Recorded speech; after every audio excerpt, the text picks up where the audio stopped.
As Anthony mentioned, my name's Sam Bloore. I'm married to Julia, and these are our three kids.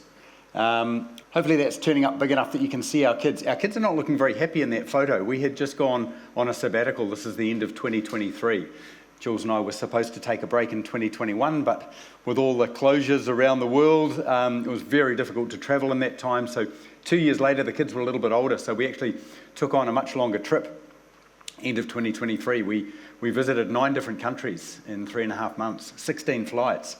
So I'm just glad we left with 3 and came home with 3 in terms of kids. But this is us arriving after our first big trip, first big flight out of New Zealand, arrived in San Francisco, arrived about 10 o'clock in the morning, let the kids sleep in the hotel for about 3 hours and then woke them up again. And this is what they looked like 3 hours after 3 hours of sleep. Outside the world's largest candy store, can't even get a smile out of them. We said, hey, come on guys, why don't we turn my clicker on here so that I can go to the next one. Give a big smile. The 2 girls managed it, but not our boy. He's looking as sour as he was as he woke up. Everyone was smiling by the time we got to the Grand Canyon, and as I mentioned, we visited a few countries, and this was on my bucket list to go to Egypt. So yeah, that was 3.5 months well spent. Couldn't have done it without the help of family and friends. And I'll pass on a lifetime of memories to the kids and of debt. They'll probably still be paying that off long after Julia and I are gone. As Anthony mentioned, my background is medical. I trained as a medical doctor and worked for about 6 or 7 years, mainly in emergency medicine, before I made the switch. Does anyone remember the TV program Scrubs? Has anyone ever seen an episode of Scrubs? Scrubs is an awesome, it's old now, but it's an awesome TV program. It's a comedy, and it shows you sort of behind the curtain, a bit of a glimpse at doctor's life. Probably my only one that rates up there with it is House. Has anyone seen the program House? That also is great. House says all the things you wish you could say to patients, but you weren't allowed to. House has no frontal lobe, so he just says it to them anyway. So studied down in Otago, worked for, as I say, 6 or 7 years, and came back to faith in my late 20s. And so I was locuming in Australia, and I moved back home to New Zealand and started really doing church-related work. Went back to study, did a master's in pastoral theology. For the last 11 or 12 years, I worked for the Venn Foundation, and they do sort of postgraduate education for professionals and young creatives, those who are really looking to try and integrate their faith with all of life.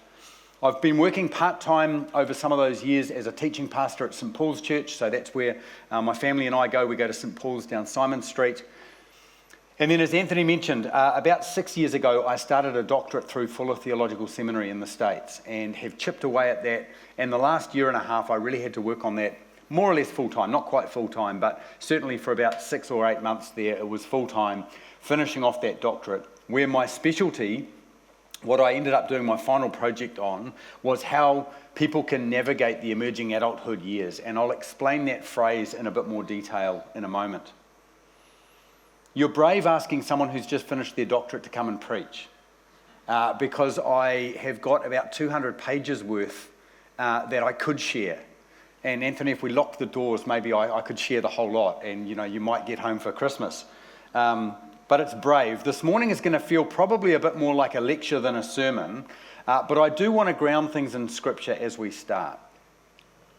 The book of Ecclesiastes has got a few verses that are kind of you might say, the greatest hits. You might say something like, there are a few verses that even if you walked along and asked people on the street, they would probably recognize them if you quoted them to them. There is a time for every purpose under heaven. There is a time, turn, and a season I forget how the actual lyrics go now, but the Byrds sang a song about it. A time to be born and a time to die, a time to laugh, a time to cry. People would know a verse like that. They might even know this one. This is probably the next best known verse. Remember your Creator in the days of your youth. It's a well-known verse. And here are a few more verses from this passage out of Ecclesiastes 12. This is the NIV. Remember your Creator in the days of your youth, before the days of trouble come, and the years approach when you will say, I find no pleasure in them. Now, I turned 52 in December, So my youth is past. And so I read this out this morning, not to say there's nothing we can do with the Lord beyond our youth, but I think the writer of Ecclesiastes is rightly saying there are some decisions made early in life that set a trajectory in certain ways. And you can remember your Creator later in life. It's better late than never. But I think the writer there is saying there are some certain things, certain forks in the road that we take vocationally or in the way we raise our families, that if we didn't remember our Creator in our youth, some of those opportunities are perhaps lost. Before, he writes, the sun and the light and the moon and the stars grow dark and the clouds return after the rain. When the keepers of the house tremble and the strong men stoop and the grinders cease because they are few and those looking through the windows grow dim.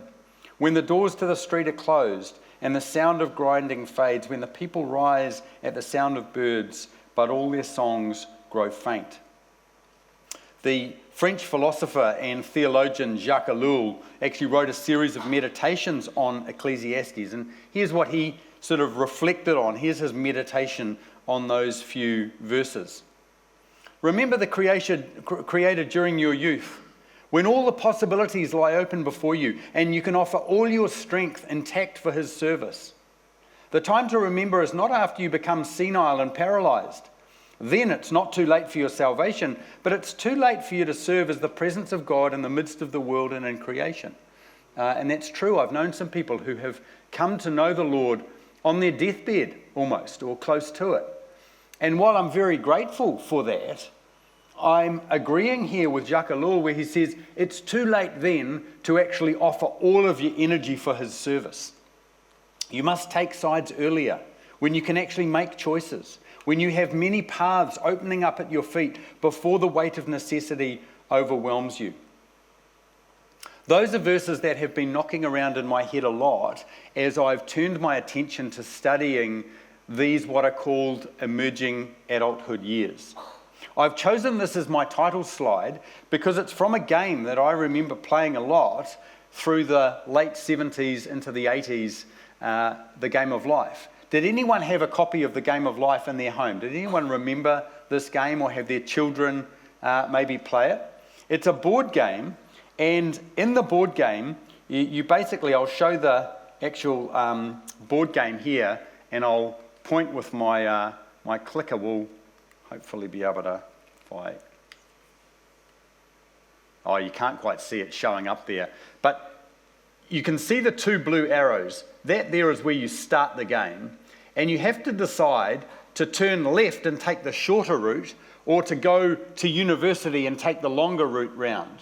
And if you do that, you've got a higher chance by going that way of getting more salary on each payday. And you stop at each payday along the way and you collect money as you go. As you turn the corner, you'll see a stop sign there, and that's where you stop and get married. And that's obligatory in the game. You get married, someone joins you in your little car. So your little car there, if that's you starting out, then a spouse joins you. And then as the game goes on, you stop periodically along the way and you get what's called a life card, which adds a child to your car. And children are presumed to be a good thing. So you get extra points and extra money for doing that, although extra money is a little bit of a laugh when it comes to actually paying for children and the expenses that you incur with that. One of the other things you do early on is that you purchase a house. And it's presumed, it's following kind of a post-World War II, fairly linear understanding of the way that adulthood will go. You work your way around the board in a linear fashion, and you can see up there the older man and woman in the top left. You retire at Countryside Acres, or if you've done very well in the Game of Life, you retire at Millionaire Acres in the game. Well, Milton Bradley put out a new version of the game in 2006. It's called The Game of Life Twists and Turns, and you can see the declaration on the bottom of the box there, 1,000 ways to live your life, you choose. Instead of a linear trip around the board, there are 4 loops.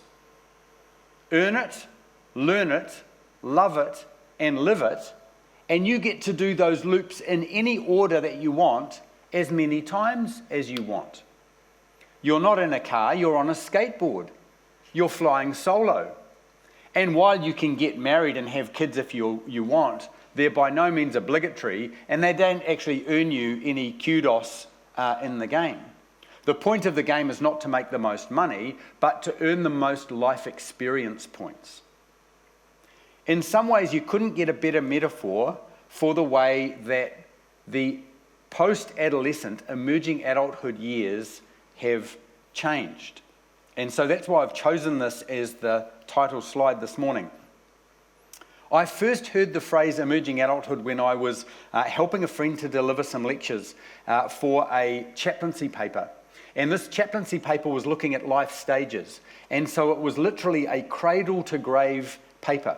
It looked at people's experience or what affects us in utero, and then at birth, and then in the infant years, the toddler years, the childhood years, the adolescent years, the young adult years, middle age, and then getting ready for elderly life, and then even death. And so at every stage along the way, there was material to digest and to lecture. And when you think about it, that's quite an appropriate paper for a chaplaincy course. You know, you can be a chaplain in the army, you can be a chaplain at a hospice, you can be a chaplain on a maternity ward. So chaplains have to work out what's the age and stage that I'm going to be ministering to. But it was in that book that I first heard described the proposition that a new life stage had emerged between adolescence and adulthood. Here's the proposer of that theory, Jeffrey Jensen Arnett, describing it. In the past half century, a quiet revolution has taken place for young people in Western society, so quiet that it's been noticed only gradually and incompletely. As recently as 1960, the typical 21-year-old was married or about to be married, caring for a newborn child or expecting one soon, done with education or about to be done, and settled into a long-term job or role as full-time mother. So that's a typical 21-year-old. Today, the life of a typical 21-year-old could hardly be more different. Does anyone know a 21-year-old who's done all of those things?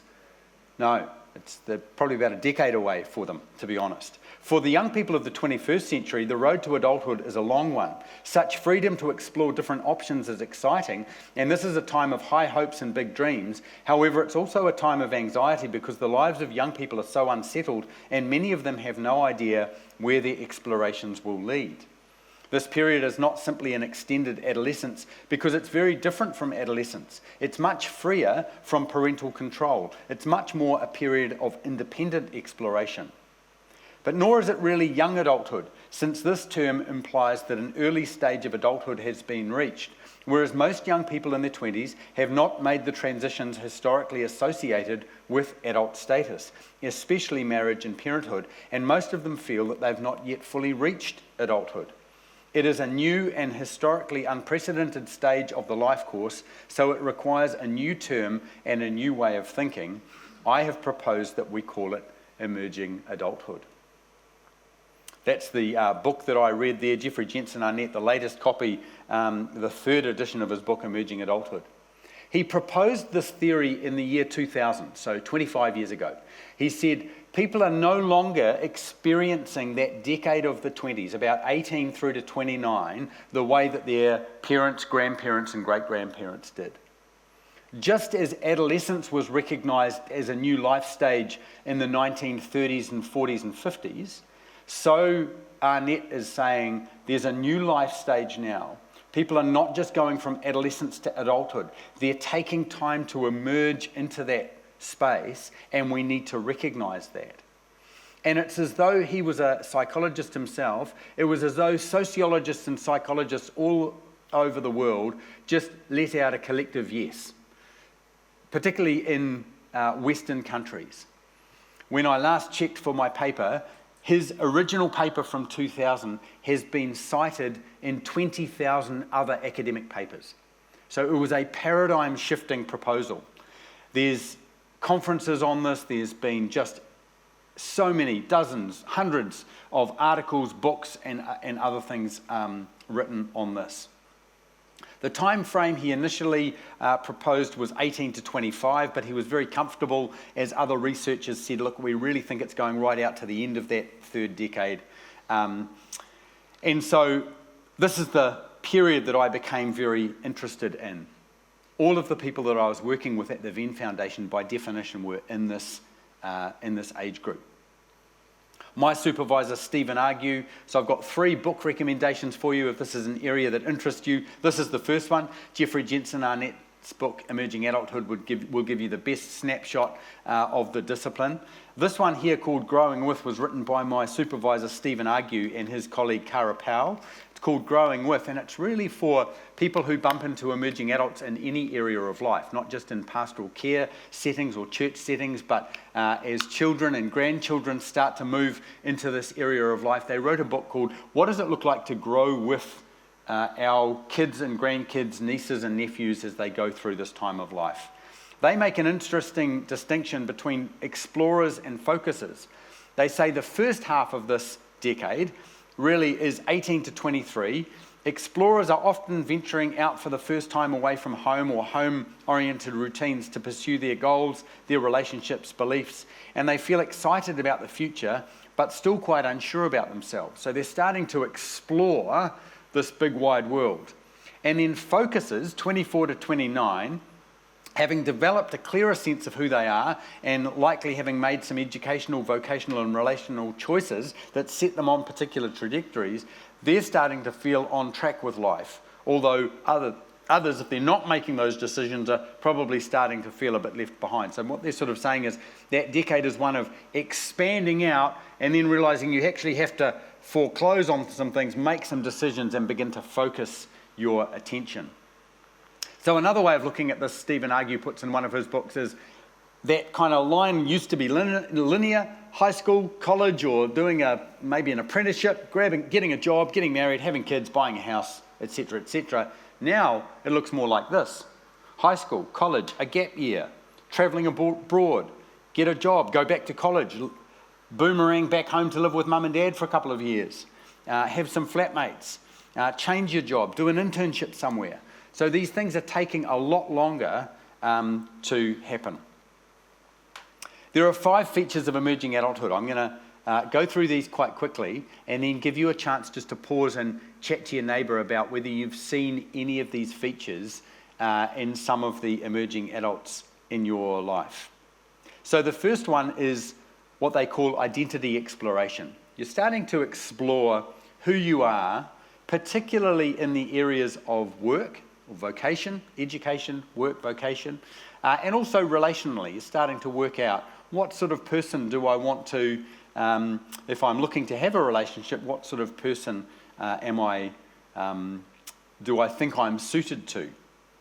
It was Sigmund Freud who initially identified love and work as the 2 great themes of adult life, but I'd want to add a Christianized lens to that. I think that's true, but we certainly do it through a Christianized way of looking at the world. We do that in relationship with God, and I would say that there's actually a third layer to that. We're not just trying to work out through our adolescent and emerging adulthood years. We're not just focusing on love, which is relationships, community, and a sense of home, or work, career, calling, and purpose. We're also working out what's the belief system that's going to carry us through that time of life as well. Faith, worldview, or outlook on life. We're trying to work those things out. And so every now and again I'll talk to parents who are a little bit sort of surprised that their kids have suddenly got lots of questions about the faith. Suddenly questioning things they never questioned before. And I actually tell them that's a really encouraging sign. They're road testing it. They're stress testing it. They're seeing, is this something that I actually want to inherit? I used to do it because I was told to, and it was part of the family culture, but now as I move through my adolescent and into my emerging adulthood years, I'm starting to ask the question, is this going to work for me? Is this actually going to work in the hurly-burly of my life and the decisions that I'm going to make? So I often encourage parents and say, don't be alarmed and don't panic if you haven't got answers to all of those questions. we've got a very deep and rich faith, and there will generally be someone who's grappled with that question. So let me put you in touch with some people or some resources that can help you to resource the emerging adult in your life. And so emerging adults are sort of experiencing things like this. This was one of the interviews that I conducted through my time of research. This is from one of the people who came through our fellowship program, 23-year-old. Throughout all your life, especially for my generation, we were told you can do anything, but when it actually comes down to it, what is anything? Or the world's your oyster, and now you're trying to work out which oyster you want to look at first. My dad's had the same job since he left university. My mum's had one career. Society's now telling us we're going to have at least 8 careers in our lifetime. That's a bit daunting. And so they're trying to work out and grapple with some of these identity markers. Now, again, I've got a bit of a problem with some of this identity language because I was doing work in an area that already had a set of vocabulary. I had to use that. But of course, my understanding is our identity finds its grounding in Christ. And then we explore the other aspects of it. Then we explore what that looks like in work and in relationships, etc.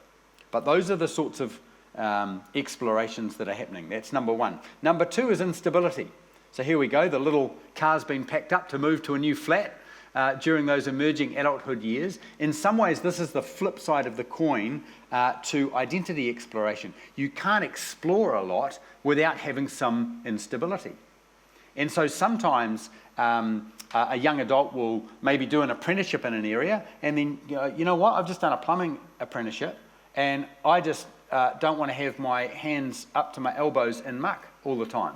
I actually want to do something in an office. So I'm going to have to go back, I'm going to have to retrain, I'm going to have to go and do something else. Or vice versa. They might go and do a university degree and go, I don't want to work inside. I actually want to do something with my hands. I want to do something outdoors. They retrain. But that brings with it some instability. You can't travel, you can't move around and change locations without some instability. And so instability is one of the features of emerging adults. Across populations, on average, people will live in more locations in their third decade than any other decade of their life.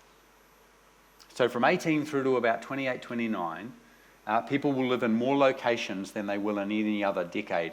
And sometimes more in that decade than all the other decades put together, depending on how many flats they were in, how much they moved around geographically. Number 3 is self-focus. Now, it's a bit unfair to put a picture of Narcissus up here. The Greek myth of Narcissus, who was so beautiful, caught sight of his own reflection and couldn't tear himself away, ended up starving to death by the edge of the pool. This doesn't necessarily, Arnett is not meaning that people are necessarily self-absorbed or selfish, although you can become that way, but it's more just that you only really need to focus on yourself. When you live at home, whether that's with mum or dad or both or a guardian, maybe a grandparent, you've kind of got a family system of rules and values that you need to keep to. There's a bit of a timetable. Parents want to know what time you're going to be home. Whether or not you want to, you're usually at school for much of that time. And so teachers keep track of where you are and what you're doing.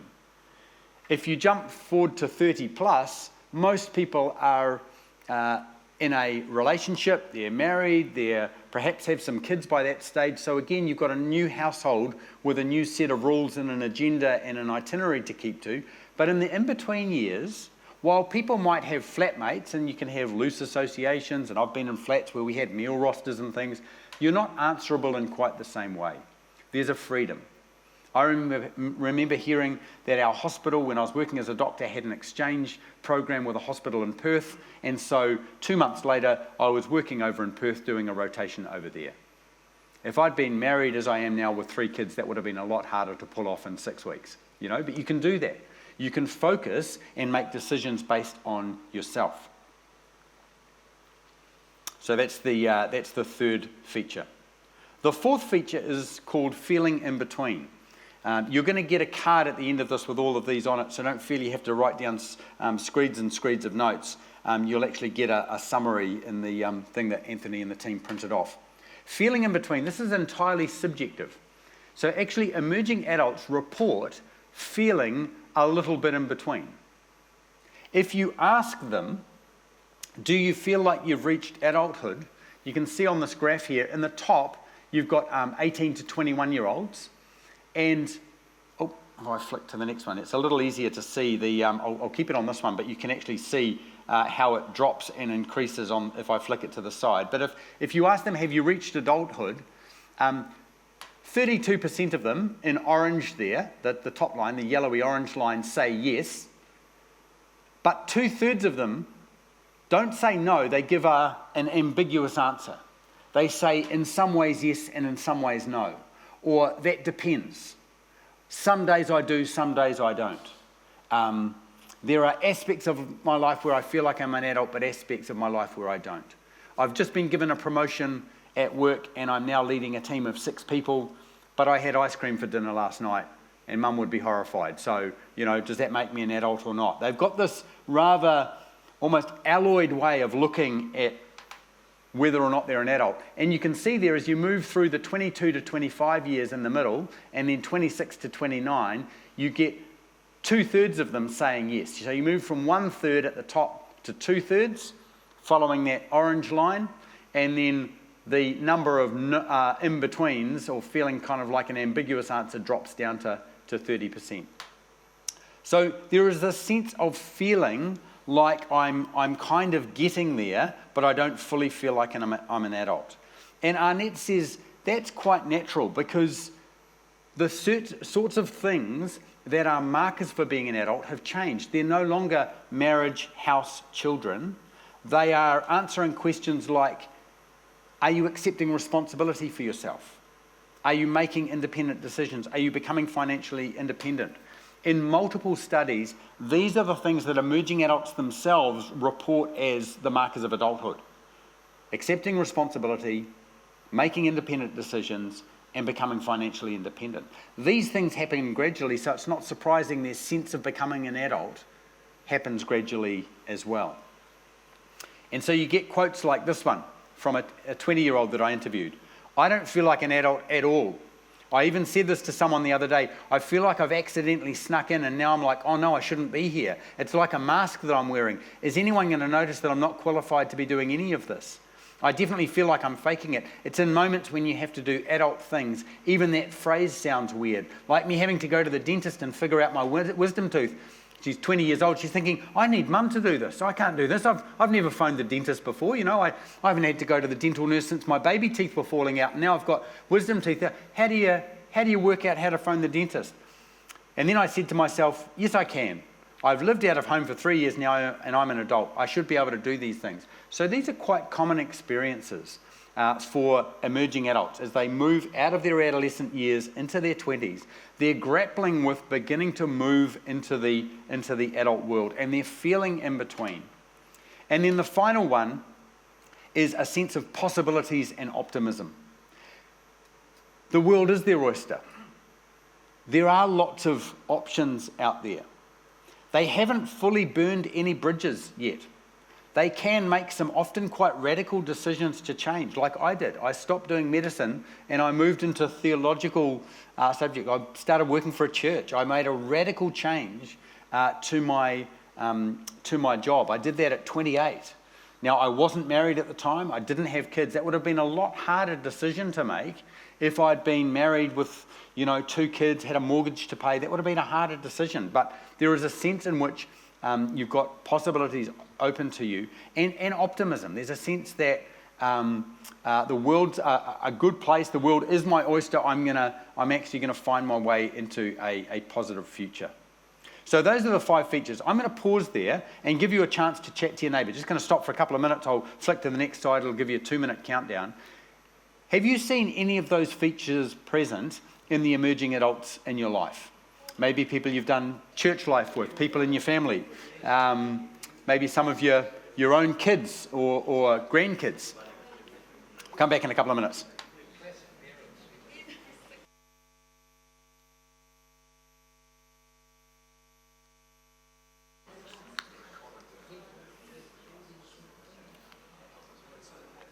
Okay. All right, what I should have asked probably first before asking, do you know anyone who's experiencing these features, was to ask, are any of you, do you still feel like you're experiencing some of them yourself? Because as I read that first book and exposed and heard these described for the first time, three things really struck me. Firstly, I could have been the poster boy for emerging adulthood. I made major career changes. I didn't get married until I was 36. Had my first kid at 38. I'm literally, you couldn't find someone who sort of epitomizes them more than me. So that was the first thing. So I just felt as I read the book that I was having my mail read. Secondly, what I realized reading the book at 42 was that an alarming number of those features were still present. They don't evaporate on your 30th birthday, and Arnett's not saying that they do. He is saying you will find the highest proportion of them during those emerging adulthood years. And then thirdly, as I mentioned, everyone going through our programs at Venn was experiencing these things. And so that's where I conducted the research. But I wasn't just interested in looking at the features themselves and saying, okay, well, this is a phenomenon. What I was really interested in was what might help.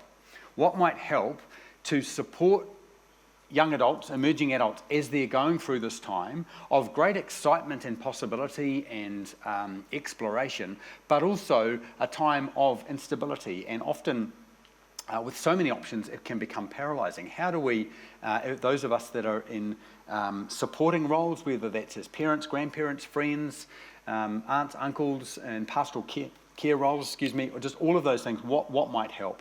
And the first thing really that came back to me time and time again was conversations like this. Actually opening up the conversation, having a chat about it. I can't tell you the number of times where I've spoken to a group like this, particularly when there's quite a few emerging adults present, and someone's come up to me afterwards and said, hey, look, can you do this again tomorrow night, and can I bring mum? Because it'd be great to get her off my back. It'd be great to help her to see that this is actually, there's been some social and cultural changes going on that have really contributed to this being a feature.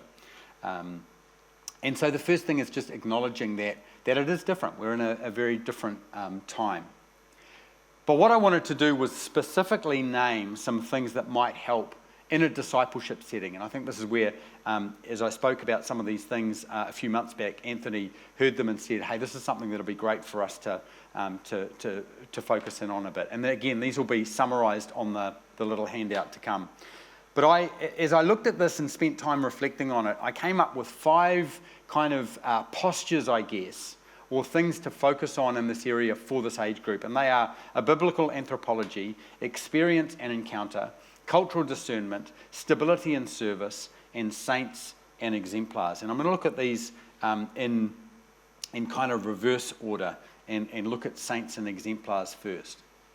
I think there's this sense when you're an adolescent and then moving into the emerging adulthood years that a switch must flick in your head and you must know that you're an adult. You just know it and you sort of you take charge of things. But I've had to sort of break the news to them that being an adult always feels a little bit like this. That you're sort of a dog taking yourself for a walk a little bit. Like it sometimes feels a bit like that. You sort of feel, wow, yeah, this is really, this is on me now. I can remember having a moment in the hospital where I was locuming in Australia, where someone had come in extreme respiratory distress. And I had to make the decision to paralyse them and intubate them so that we could breathe for them. Now that's quite a dangerous thing to do, because if you do paralyse them and you can't get the tube in to intubate them, then it becomes difficult because they're no longer breathing for themselves, and you've essentially taken out all of the ways that they can help themselves, and you're now committed. It's almost a point of no return. And so I did that. I asked for them to bring the paralysing drugs. We did that. I managed to intubate the patient, beads of sweat on my forehead, get the tube in, hook up to the respirator, the ventilator, and start to get this person breathing for them. And I remember thinking, okay, I'm an adult now. Like, that wasn't a kid decision. That was an adult-sized decision. And you just have these little moments along the way of going, oh gosh, like I am an adult, but you still have days where you feel a bit like this. You're taking yourself for a walk. And so because of that, it's good for emerging adults to have saints and exemplars in their life.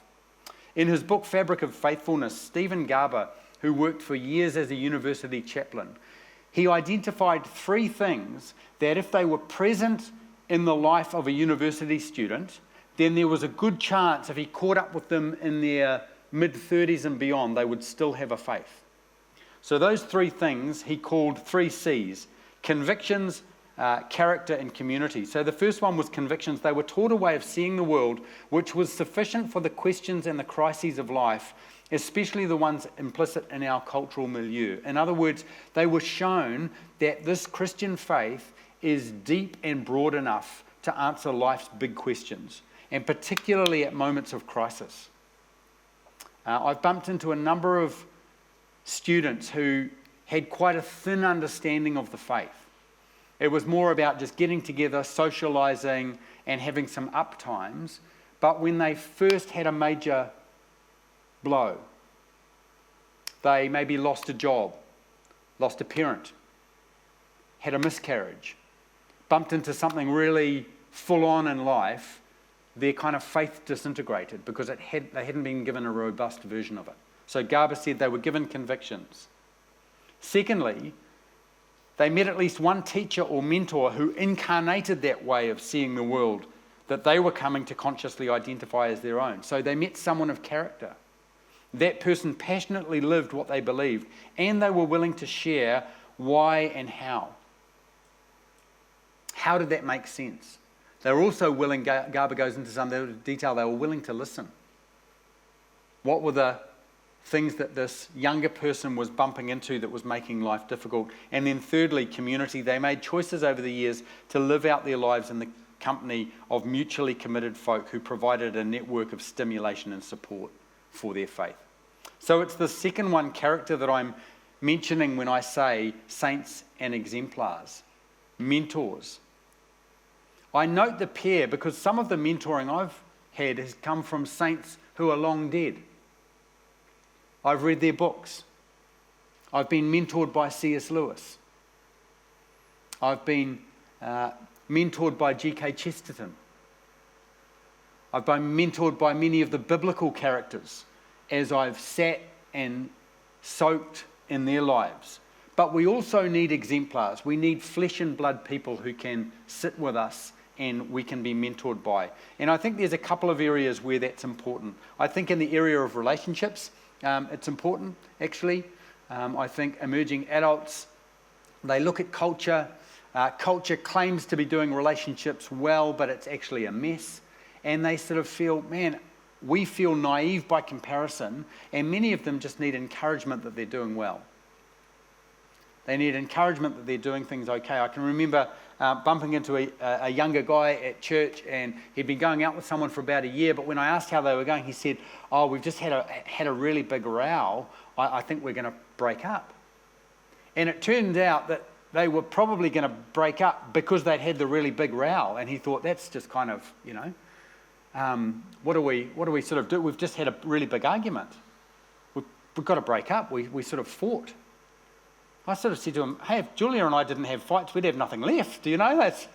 That's a key part of it. You're actually iron's sharpening iron within that relationship. I was actually able to reassure him, no, like that's actually a part of God using this other person to bubble stuff up to the surface and actually for the relationship to be strengthened through that. And then second, vocationally, showing young adults how they can walk with the Lord in their area of work. I think historically a lot of us grew up in churches that didn't have a lot to say to the other 6 days of the week, and I think it's vital that we do that.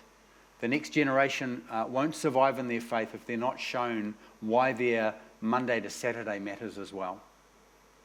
So that's saints and exemplars. The second one I've called stability and service. And by stability, I mean that not only is this a time of life that throws up a lot of disruptions, it throws up a lot of sort of detours and a rather kind of winding journey towards being an adult and the instability that comes with that. We also live in a time that kind of glamorizes being on the move, traveling, bouncing around from place to place, not putting down roots, be ready to go at a moment's notice. And actually, emerging adults need to learn the hard work of staying in community and staying put. And it's not that they're allergic to that, it's just some of them have never been shown and culture's not modelling to them how to do that well, which isn't to say that we don't have change in our life. There is going to be times where we end up having job changes, or we even have to move church. Like I've actually said to people, I will never stand in the way of someone who says that God's asking them to move church, if in fact God is, and that's something that they're wisely and prayerfully discerning. But I'll critique someone all day who's moving churches just out of a sense of novelty or change or some other reason. Even breakups, messy breakups bring that instability, as we mentioned earlier. And I think we need to critique some of the underlying motivations that can drive this instability, the cultural restlessness, the fascination with novelty and change, and the reluctance to do the hard work that faithfulness requires. There's a great line that I came across in an abbey. It was a monastic order out of the US in Mississippi called Our Lady of Mississippi Abbey. Here's what they vow when it comes to stability. Many people who move into monastic orders, they take a vow of stability. Listen to what they say.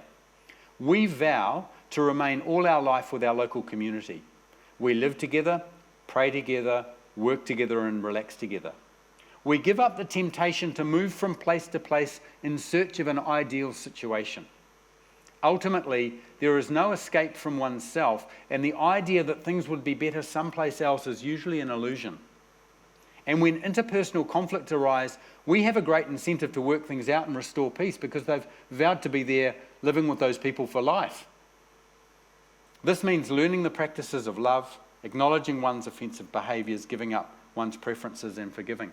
Every time I read this out to a room full of, say 18 to 35-year-olds, some of them are sort of gasping at the language, It runs counter to what our culture says you should do, which is to always be on the move, always looking for the novel. And here is an order. Now, I'm not saying we take vows this seriously, but they've certainly got something to teach us, I think, when it comes to stability. And a part of that, and why I've paired them together, is service. One of the girls that I interviewed, one of the young women that I interviewed for my research, described moving from her hometown to Wellington. And she'd been living in Waipukurau and moved to Wellington. And she said as she was working there, as she was doing university there, she started to notice that she could come and go as she pleased from lots of places, and no one was really keeping tabs on her. And she realised she needed to serve in an area in order to feel connected. Here's what she said. It was weird having that much freedom. So I sought responsibility to bring more stability into my life, like becoming a youth leader, being responsible for a group of young girls. It was like a touch point with them every single week, and it was my responsibility. I needed to be there for these people. She had been part of the choir at church, but she realised that if she felt a little bit off on a Sunday morning, she could just go, my throat's a bit scratchy, I won't be at choir, or, had a late night last night, or just can't be there today, and just text, and then the choir's just dropped from 30 people to 29, and no one really notices. But she says, when I had this group of 12-year-old girls that I was there to serve every week, it meant I had to turn up, and it offered an anchor point in that time. I think I realised I needed community. I was at church, I was at university, I had my friends, but I needed a place where I had a role and was needed. I needed a place where I had a gap to fill. The third one, as we start to draw this to a close, is cultural discernment. I won't say heaps here, except to note that one of the rather alarming things about the literature, coming out of the literature on emerging adults, is that many of them have a very poor understanding of what makes something right or wrong. A large proportion of emerging adults, this is from a book, Lost in Transition by Christian Smith, a large proportion of emerging adults today are lost, confused, or misled in their thinking about what makes anything morally good or bad, and yet they're generally not aware that this is so. They usually just approach things from their gut, just a gut feel. That feels like it's okay. There's no prior thinking, there's no prior framework or set of values that's been instilled into them. And so one of the roles, I think, of discipleship is to sometimes question those gut feelings and ask, where do they come from? What are they based in? What are the foundations for those? Tell me a little bit more about your decision there, or your thoughts around what makes that right or wrong. That's number 3, cultural discernment. Number 4, I've called experience and encounter. So a place where they can actually experience and encounter the Lord.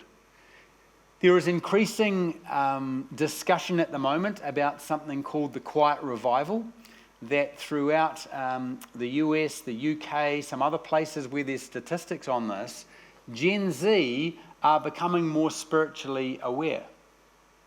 They're prepared to come and visit churches out of curiosity. They're not as closed off as their parents and perhaps their grandparents were. In surveys asking people whether they have a belief or whether they're atheists, Gen Z, so currently those who are emerging adults, have the lowest number of those reporting to be atheists. Millennials have more, Gen X have way more, and baby boomers beyond them more as well. But actually there's a spiritual awareness, and I think that's something, again, there's an opportunity for the church to offer a place of genuine encounter with the Lord. God can meet people, make himself known to them. And finally, I've called this a biblical anthropology. Ian Harbour from Mere Orthodoxy wrote this in an email. I've heard it said that the early church's task was to defend the Trinity and a high Christology. You might recall like the Apostles' Creed, the Nicene Creed, as they're thrashing out what does it mean for this Jesus person to say he's God? And what does that mean for the Godhead? And so Trinitarian theology gets really worked out in that early church period. The Reformers' task was to defend the doctrine of justification by faith.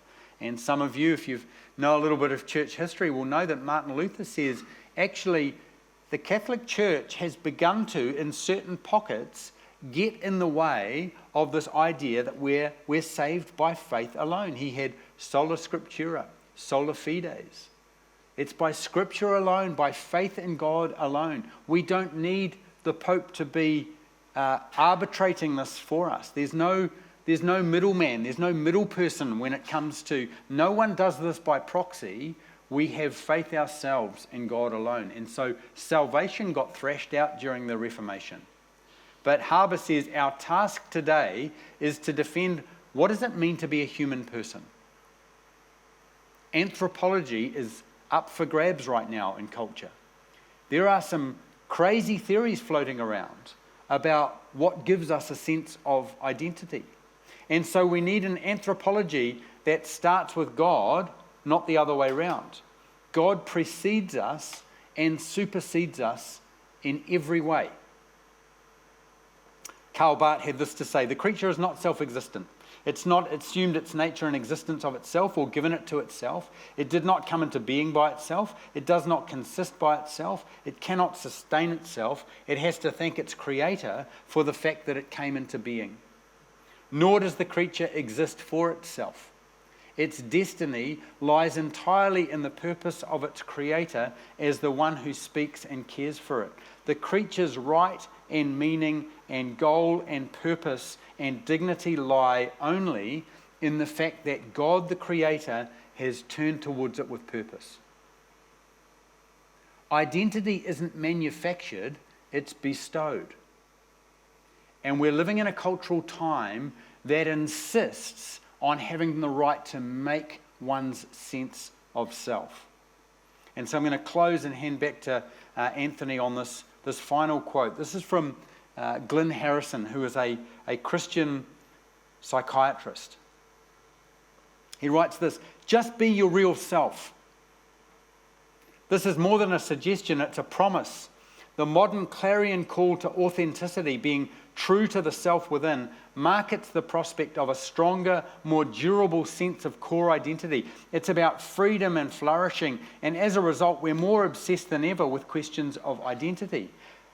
But, he asks, has the revolution delivered on its promise? In today's world of self-expression, is it getting any easier to be, quote unquote, me?